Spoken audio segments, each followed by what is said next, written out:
You're listening to the Yoga Medicine Podcast. I'm your host, Tiffany Cruikshank.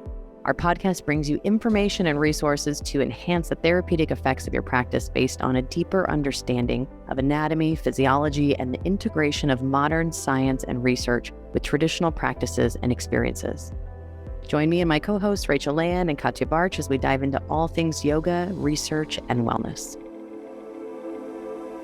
All right, we're back, and I think ready to take a nice little shift to look at some of the research behind, I think, just an interesting topic right now, and probably always, is this idea of hustle culture and also the wellness sphere and kind of where these two intersect and how they influence each other. And so we're going to take a peek at those. We'll look at some of the research, and then we'll talk more about our personal observations on the topic as the second phase of this. So I'll let you take it and run with it first. Yeah, great. I'm also excited to see, we'll also discuss a bit how that's shifted recently, maybe. So, but let's start before we look at how this has developed recently. Let's look a bit at the past and what hustle culture is and maybe where it came from. So hustle culture, I think that word is used widely. What it actually means or what it's about is a focus on work and on productivity and putting that at the center of your life, basically.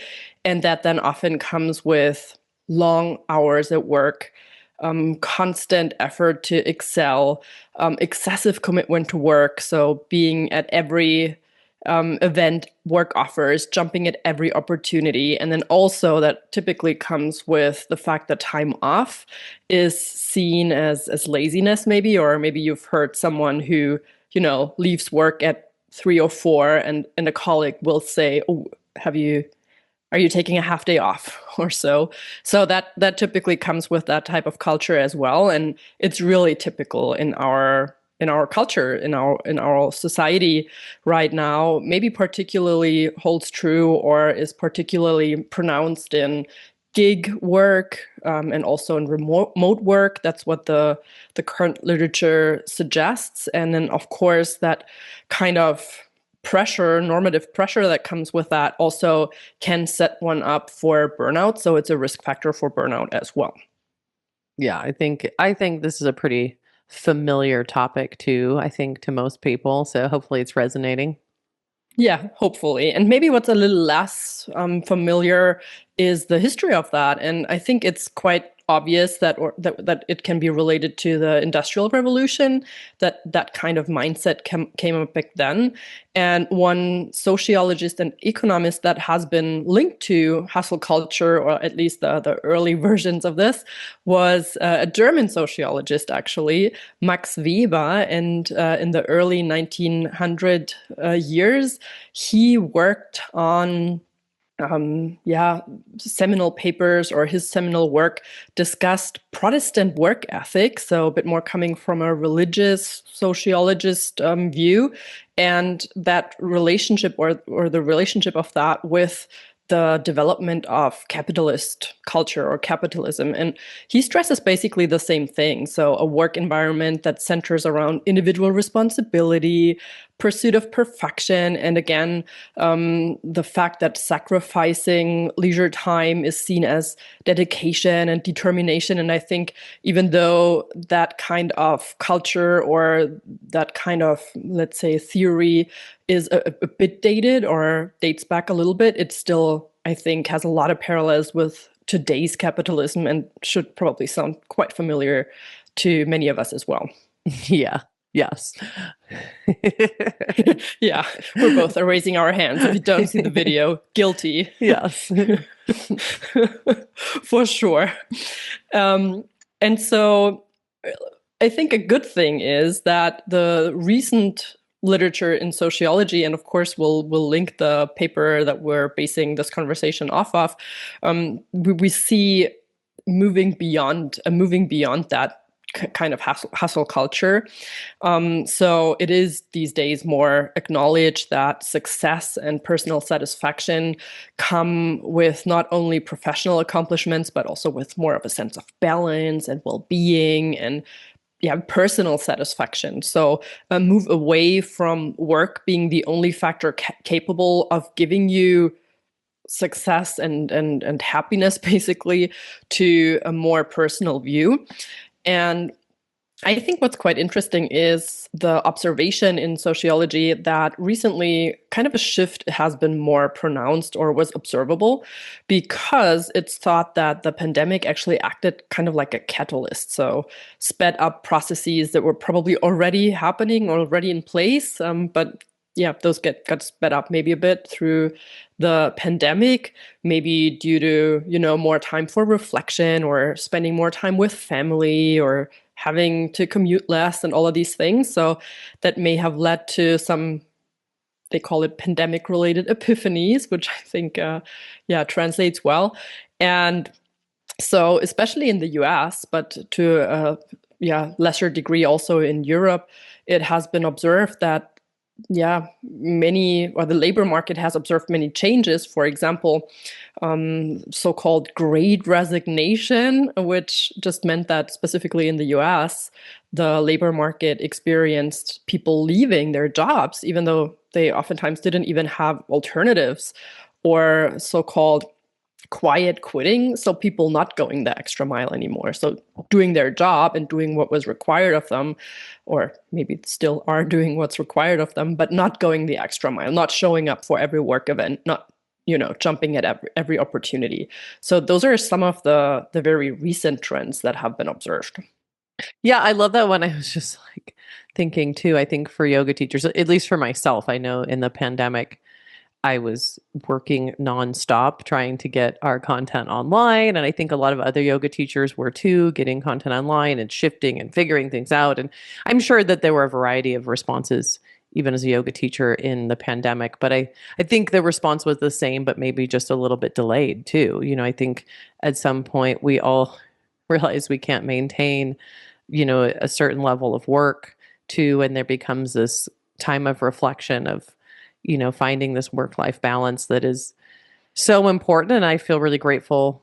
I feel like I've found more of as well. And it's, taken a lot of time for me and a lot of self-reflection and, opening my mind. But I think all industries have kind of maybe all people, a lot of people, young or old, definitely middle-aged especially, I think have kind of hit these periods of, what's it all for? Like, how do I find that enjoyment of life? How do I also, balance that with professional and work needs? Yeah.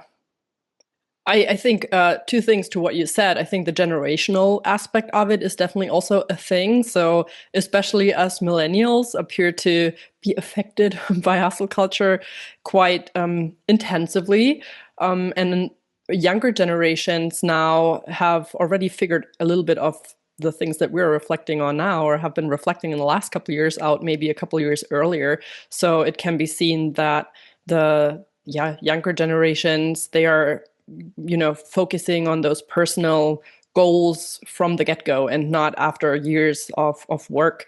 And then the second thing is, I also think that during the pandemic specifically, working for a corporation, that's been pointed out, has maybe also had different impact than having your own business, of course. And I think what you're mentioning there with yoga teachers and the wellness sphere and maybe being self-employed, that of course brings another layer to it. And I think that layer specifically is quite interesting in that context. And so maybe if we move on from that general observation that we've stated, what can be seen generally, also according to sociology related observations, is that people are now starting to more looking for work that aligns more with their personal values, or that helps them to create lasting impact, creating impact for their societies, and then also jobs where they can express their creativity more. And I think that holds true, or that's reflected in many industries that are more related to innovation and creativity maybe. But I also think that's one of the anchor points that may also lead people into the yoga and wellness realm. And I think that's one observation that probably the two of us also share, specifically also as we teach a lot in yoga teacher trainings, there's a big interest in people and high motivation to find professions and find work that aligns with their values and their innermost motivation. And so I think that's exactly the thing I want to talk about as we move forward in this conversation, because it's quite interesting when we see those two things interact. So the wellness realm and then also that hustle culture. I think it's an interesting topic too. And I remembering this actually being a pretty hot topic over a decade ago, I think, in the yoga world, this living your dream job, and like this idea or push for people to kind of leave and find a job that was more purposeful and fulfilling to them. And I've always felt a little resistance to this, because I don't think this is for everyone. As you know, we'll talk more about this too, but I think, you know, making your passion your job can have its pros and cons as well. And sometimes there's something to that for people. And I actually prefer that personally. That's how I live my life. I love having an occupation that resonates with my values and purpose and, you know, fulfills me. Again, there's pros and cons to that. However, I don't think that's for everyone. I think there is something to sometimes having an occupation that fills the space of providing security and stability, so that then they can have their hobbies and their love or their time with their families. And, you know, we all have to find what fulfills us. That doesn't, for me, in my head, always have to be their job for someone. So I do feel like I just want to put that out there, because I think there can be some pressure for people. I was actually having this conversation with someone last night of like this pressure to have a fulfilling job. And I think it's a little bit of an illusion too. You know, the grass is always greener kind of thing. Yeah. And I think in this conversation today, also, maybe as we're moving through the conversation, I think we'll discuss this a bit more. But I think there are so many things that you're also sacrificing when you're making your personal passion your main job. So definitely also cons to this. Yeah. And but I think oh, go ahead. Sorry. No, you go ahead. I was just going to bookmark too. The other thing I wanted to say is I do struggle with this. I think it's great. I'm so excited that like the younger generation is thinking about this and challenging it. I think it's so wise and intelligent of them to do this. However, I also reflect back on my own youth and my 20s and even 30s. And, you know, I really think that, I mean, we could call it hustle, but like that determination and hard work was so important to get me to where I am now, where I can have balance, but also in becoming a full, rich human being. And it didn't feel, for me, and everyone's different, it wasn't the same kind of drain that it feels. I mean, I think a lot of people can, you know, resonate with this, of like that same hustle in midlife can feel very different than it does in your 20s. And for me, it felt productive and purposeful, and it kind of like our mitochondria kind of like filled me up in some ways. Like it drove positive adaptations in a different way than like if I worked at that level now, maybe it would be different. So I do think we have to adapt. And I think it's an interesting thing for the younger generation to chew on. And I think a lot of people watching this are probably more in midlife, but you know, I do think they have kids who are younger, and, you know, I do think it's a tough balance, you know, and balance is always the hard thing. It's the extremes that are easy in life. It's the middle path that's tricky. So anyways. Very well said. And I agree very much. And I also think, or I can very much appreciate also about what you said, that yes, today we're maybe taking on a bit more of a, you know, sociology kind of view, but there's also psychological aspects to it, and then also even biological aspects to it, as we speak about, you know, how much energy you have and how much drive you have. Not saying that in later stages we don't have energy and drive, but there is a life phase for everything, and maybe that shifts across a lifespan also. So even more layers to this than what we're focusing on today, but totally resonates what you're saying there. Yeah. Yeah. But let's stay with this. So let's stay with the fact that maybe even years and years ago, but also today, we can see that people may want to move into the wellness sphere, may want to make that their job and follow their passion, follow their values, and wanting to give that more space in their lives and wanting to make that their main job. I think what then is an interesting observation or fact is that we are faced with another kind of subculture there, which is the wellness culture, which in itself also has quite interesting bits and pieces. So in general, I think we can sum up or summarize wellness culture as having a focus on health, which surely is positive. But of course, as anything, it has a potential or can potentially be excessive also, and can potentially also lead to rigidity in your lifestyle, obviously. And that can, for example, just to give you some examples how that can be manifested or how that can be expressed, we see maybe some people wanting to control every bit of their well-being, like sleep and diet and exercise, and going down every biohacking rabbit hole. And these days, you can biohack anything. So you can make that your life, basically. Not wanting to speak negatively about biohacking, but it's always about the intention and the middle path. And what you just said, I think, applies there as well. To what degree and to what intensity do we do these things? So biohacking would be one. Or another example that has been discussed is orthorexia nervosa, not anorexia, orthorexia nervosa, which centers around wanting to eat as clean and as healthily as possible, which generally also not a negative thing, but which can be obsessive or become obsessive and rigid as well if you're then not able to go to a restaurant because it may not provide the food that you're looking for. You can imagine that that could translate to your overall well-being and lifestyle as well. And then also, of course, part of wellness culture is probably also diet culture, or at least it's related. And I don't think we need to, go deep into weight stigma and all of those topics today. But I think what these have in common to some degree, and we see that in the wellness culture in general, is that sometimes the weight or the responsibility is very much put on the individual. So if you're not engaging in those health practices, or if you're not losing as much weight as someone else is suggesting for you to do, it's sometimes conveyed as if that's your thing, your fault, your responsibility. And of course, that can then, on the other hand side, come with a lot of shame or feeling of inadequacy.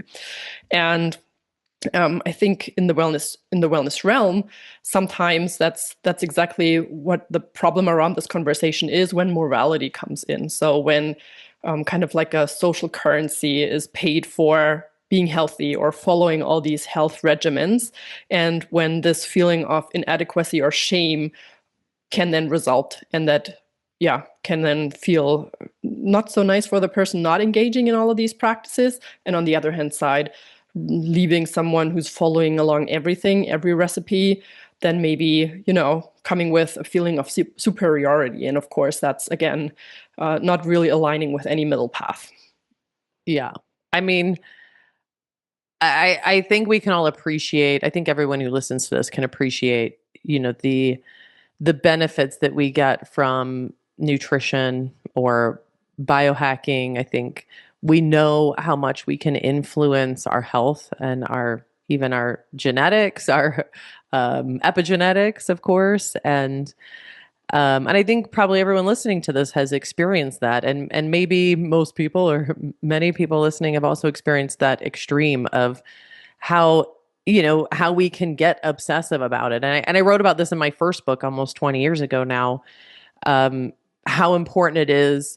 I had this book that was really about, optimizing your health and looking at all these layers, nutrition and yoga and mindset and home remedies and things, but also remembering that there is an important part of not being rigid around it, of like enjoying some of the things, some of the time. And like, there's such a fine line, because it really can spiral out of control and become more of a problem than it is a solution. And it's even like something like biohacking, which can be so wonderful. I think most of us can see how obsessive and restrictive and also problematic it can become as wonderful it is. It's like, again, it's that middle path, and then that superiority that comes from it, and the shame and the judgment, and the performance aspect of it can be, I think, such a challenging part of it. So me, it's such a reflection of our yoga practice of like that ability to be aware of all the things, but not be overtaken by them, the ability to watch and listen and not be swept away, the ability to make informed decisions. And sometimes that is to have some wine with your friends and have a social outlet, which we know is really important, or to have some pizza, or, especially if you're preparing for athletic endeavors, and like you need to be able to have that balance for a lot of different reasons, of course. But it's so important. I think yoga for me is such a big part of this, and so many parts of our lives, but of this, of like being able to not be swept away with the judgment and the control or the need for control, but to be able to watch and listen and choose, do I want a social evening? Do I need to maybe reel it in so I can feel better tomorrow? How do I find that balance? That's, I think the hard part for all of us. Yeah, definitely. And also that act of stepping back and taking a look at it without running on autopilot on all of these to-do lists and running on Yes. another performance list, but taking that step back and literally taking that breath and, seeing yourself in that picture and seeing the bigger picture of that also. Yeah. And that even wellness culture can be too much. Like, it has a lot of positive associations, but there's always, we all have, like, we wake up in the morning and maybe you look at your social media and you see 5 more things that you need to add to your list, or otherwise you feel deficient or behind or lacking. And, that can be really challenging as well. So. Totally. I also think that's where a big part of that overlap between hustle culture and wellness culture come from.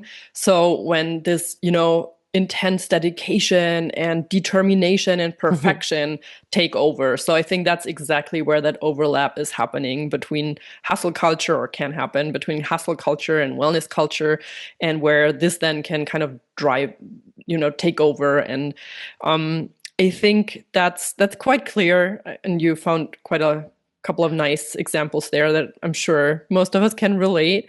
And I think that's then interesting to bring back the becoming a yoga teacher, or, moving into the wellness sphere as your profession, because you may have moved to this bringing your personal values, bringing your passion, really, having experienced all the positive sides of yoga or any other wellness practice, really having fallen in love with it, feeling how much it can change and impact people's lives. And you want to do that, you want to contribute to that. And then suddenly you're faced with the fact that when you have a business, either if you're self-employed or if you have a studio, I mean, in the end, you are still part of that capitalist culture because it is also a business. And I think that's one con of the things that you've bookmarked or kind of tabled or hinted at already. Maybe the big love that you felt before, which you didn't have to relate to any kind of business aspect. At some point, you're going to realize that it's also still a business, and we're not out of this. We're not the yoga bubble that you may have experienced before just as a practitioner, falling in love with it, is not outside of our culture. It's still part of capitalist culture, even with all endeavors that individuals may take and may do to make this a positive experience. In the end, it's still we're still part of the bigger picture and still part of culture. And I think that can be a challenge to people. And then you have that additional layer, which we just discussed. You are also part of wellness culture. And then as a yoga teacher or a studio owner, there is even another layer of expectations with body image or, certain behaviors that are associated with teaching yoga and so on. And I think that's also quite a common one with most yoga teachers. Interested to hear what you're saying about this. Well, I think it's interesting because I think back to like when I started teaching in the mid 90s, and I feel like most people, not all, and there weren't a lot of studios. So I'm like thinking of just a couple, but like the studio that I taught at first, the owner, I mean, it was a small studio, but the owner had a job, and the yoga studio was just a small kind of side thing. And there was this feeling of, you became a yoga teacher, you were like giving up attachment to making a lot of money or being famous, or like you're giving up all those attachments. And I think being a yoga teacher then felt more relaxed. I mean, obviously we still had to make a living. A lot of us had other jobs as well. But it felt like a very different than it feels now. And I think a lot of that changed when yoga became really popular, in the early 2000s or 2005, 2010, somewhere in there, with social media. And, I think as it became really popular, along comes the potential for making more money or making a name for oneself. And then in comes hustle culture and this need for us as yoga teachers to be successful.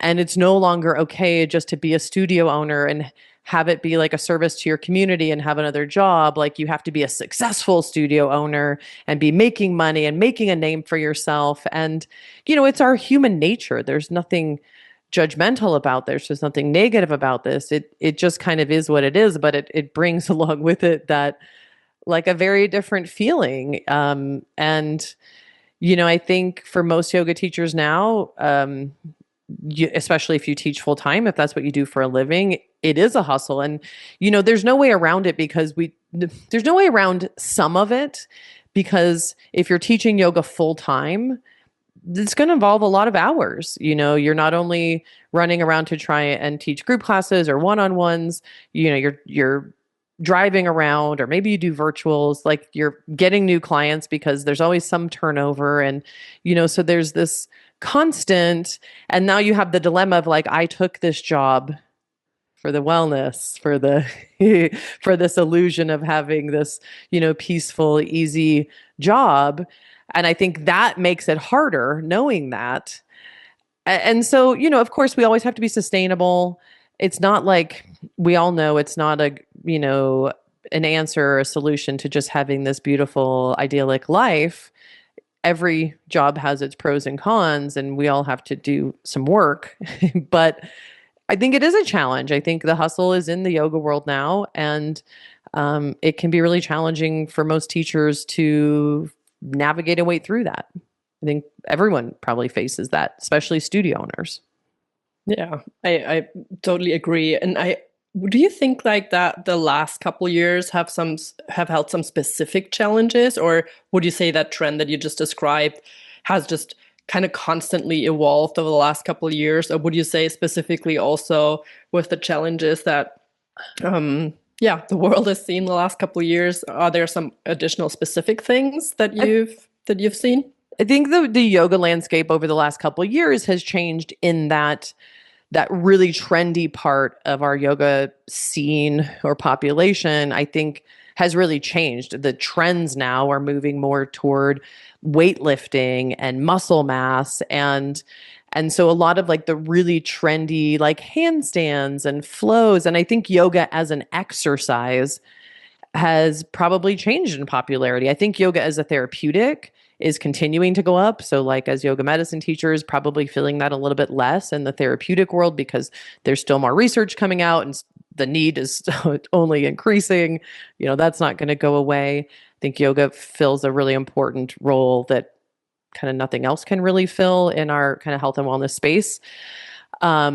But yeah, I think that trendiness of it has really impacted, especially anyone who teaches group classes, especially anyone who teaches like flow classes or active classes or more like the social media handstandy kind of stuff. I think that has definitely been impacted. And most teachers feel that to some extent. I think people who do one-on-ones probably very little or less. But yeah, I mean, I think that also drives the hustle. Like you feel that sense of like things changing or going away. And we know nothing's permanent. We know everything's going to change. So, we knew these changes were coming. But Yeah, I think that's probably the change that I've seen in the last couple of years, which has definitely influenced this hustle culture, and I think left some teachers who are in those realms I talked about feeling more burnout and struggling more because of those changes, I think. And with you having, seen a lot of this evolution over the last years and, having experienced or having gotten to know many studio owners, many yoga teachers around the world, I mean, you've basically seen it all. What do you have some, kind of best practices to share or some advice maybe even for people maybe moving into this space as their profession right now, or also, of course, for people who've been there longer? Yeah. Well, I mean, I will say first too that I have talked to a lot of teachers over the past few years in this shift, I think, and I do see that the people who are doing more one-on-ones are definitely less impacted and aren't really feeling that as much. I mean, some are still feeling it than the people who are doing less therapeutic stuff and more group stuff, and that's oftentimes the reason people come to yoga medicine is to move away from group classes and into one-on-ones because that's kind of our focus is more therapeutics. So, if that's you, just stay the course and keep working your way in that direction. And, all will come. We talk a lot about that, in our trainings. And I think that's just a natural evolution of our teachers who go through our trainings of moving to more one-on-ones when you're doing your case studies and things.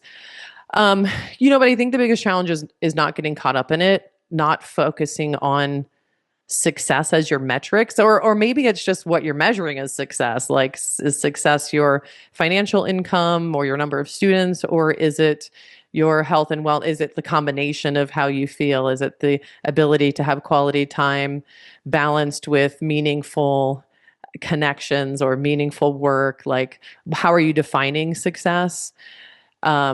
But I also think, like, as a yoga teacher, I tend to like to steer away from that metric of success and more towards service. I think our job as yoga teachers is to serve our communities. And obviously we have to find a sustainable way to do that.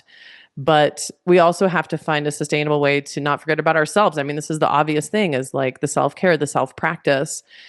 In my practice, being able to listen and adapt rather than just like going in through the motions or doing the active practices, being able to adapt it to what I need and focus on what's important, making time for the important things. Like for myself, not getting lost in social media in the morning instead of meditating, you're like, shoot, I just lost a half an hour. That was my meditation time, like turning off work at a certain time of day, if possible. I know for people who teach at night, that might not be possible all days, but like really being fully present in the other things that you do is important. And of course, having our regular practice, and remembering that yoga is not just an exercise. Like it can be for some. I do think lifting and other exercise endeavors as you do are really important. So for me, yoga is more for balance, the nervous system, the mind-body balance, the rest, the release, the mobility, the self-care, the circulation and lymph and organ health and mindfulness. Like there's so much to it that can't be replaced just by exercise alone. And so just listening and coming to it for the things that you need. I think people need yoga now more than ever.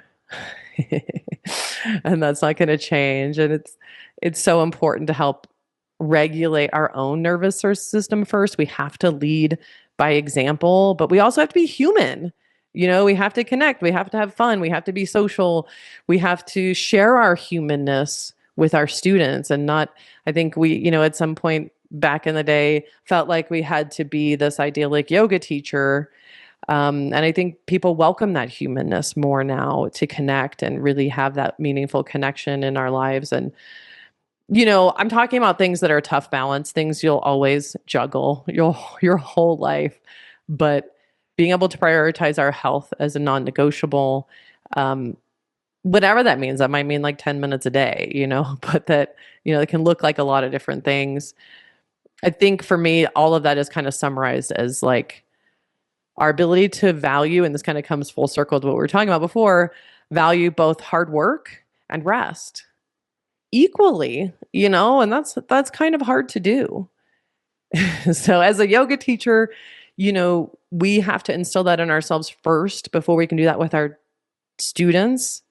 I was talking to a teacher at a training recently who was just teaching all the time, and she was so burnt out, and we were doing a case study on her, and it was like, well, girl, you are working all the time. There's no way around this. She was teaching a bunch of group classes, and as yoga teachers, we have to sometimes like sit with ourselves and find the best path forward for ourselves, which can be a hard look. To be realistic, there's not a pill, that's going to fix it, or a supplement, or a greens powder. No, no biohacking around this one. And I think so oftentimes in our research roundup conversations, we come to the conclusion that the awareness aspect that yoga provides is so helpful in so many aspects of life. And I think this holds true for this conversation as well. And even just having this conversation here on the podcast, I mean, it's not one of the, lighter conversation. It's one where we can feel, oh yeah, okay, I know, the cell phone, and yeah, the hustle, and I would have liked to hear something else, like it's not one of those light conversations. Give me that one thing I can do. Yes. Give me the one thing I can do. It's more of like, oh yeah, I know you're right, but I think even that, being able to take that step back and to reflect on something and create that awareness, being that sensual in your body, being that in your thoughts, being that in your patterns, whatever that means. I think that's, again, like so often what yoga can provide. And I think all the tips that you just shared, or your practices or your best practices, I think they are so helpful. And the bottom line of it so often also includes that awareness part. And I think here the same thing. And with this conversation, the same thing. And I can only say that definitely holds true for myself as well. In prepping at this, I just had to, make all the check marks, plead guilty, but yes. Taking that time every once in a while and being reminded of that, and, being able to honestly admit that, yeah, I'm not at the end of the road of the process of conquering this, or of, being in a relationship. I'm constantly in a relationship with this topic, and I'm okay with being in a relationship with this topic, and being okay to be in that space for that relationship with the hustle to evolve. I think that's where yoga can help too. I want to say too, I think the yoga maybe is the relationship, not the action. Like the yoga is, for me, it's the relationship, to be able to acknowledge and not always have to take action, but to be able to listen. And maybe that just changes how I move through my day. For me, the yoga practice can be a 10-minute meditation. It could be a little bit of rolling, it can be small things. It's not this like stringent, I have to do vinyasas, or I think that's where we run into problems, or it has to be an hour, or it has to be this thing. I think we have to like break those barriers of needing it to look or feel a certain way, and open, our mental landscape to this idea that like it needs to be what I need.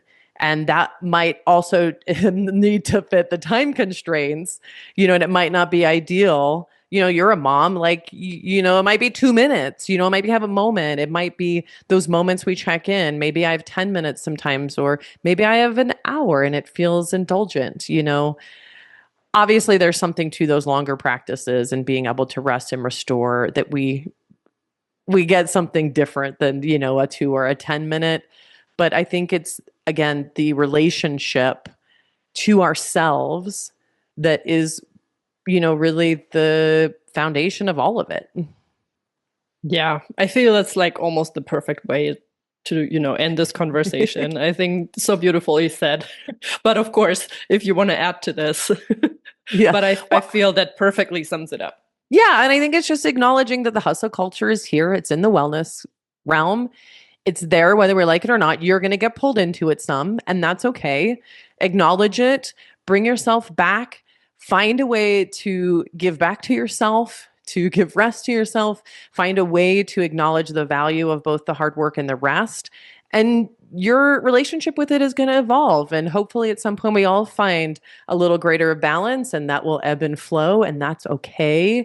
And, maybe you have to get to the pit of burnout to find your way back. And that's okay. Like we always have tools. And the great thing about our yoga practice is we have so many of them that we can kind of find a way to fit not only what's needed, but also what's available to us, maybe time-wise or tool-wise or whatever, or to our person we're working with. So we have a lot of options. Keep your mind open. Again, just notice that there is a relationship here and that we can get carried away and there can be too much, I think is kind of the important part here. And balance, though it's not easy, it's very simple, but not easy, is kind of the crux of it all. So hopefully it's just inspired you guys to look at things a little differently and know that we're all in this together. We're Katja and myself are definitely always in the throes of this. And, I think, as a yoga teacher and in any really profession, there's this drive to feel relevant, to feel important, to put ourselves out there, to be sustainable, to be successful, all of those things. And it's just our human nature. So we notice them, we acknowledge them, we let them drive us a little bit, maybe, because sometimes they can be a great instigator for change. And then we recognize that, we also need rest. The yin and the yang, they're both there. They need to be there. So, and that's where our yoga becomes so valuable and to our students. So hopefully it's inspired you. And I appreciate you bringing, Katja, the resources and the history. And I think it all puts things in perspective to us. So yeah, I enjoyed this one too. Well, we will see you next time. Let us know what you think, and we'll see you next time. Thanks, guys. Till next time.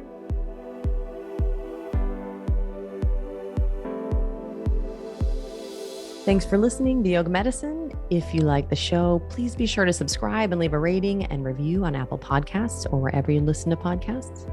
And if you got something out of this episode, please spread the word and share it with a friend. You can find more information, articles, trainings, and classes at yogamedicine.com, or check us out on social media as Yoga Medicine. You can also email us at info@yogamedicine.com. Thank you for being a part of our Yoga Medicine community. We look forward to seeing you again. The content of this podcast is not medical advice and is not meant to replace medical care. Please consult your healthcare provider to determine what is best for your unique healthcare needs.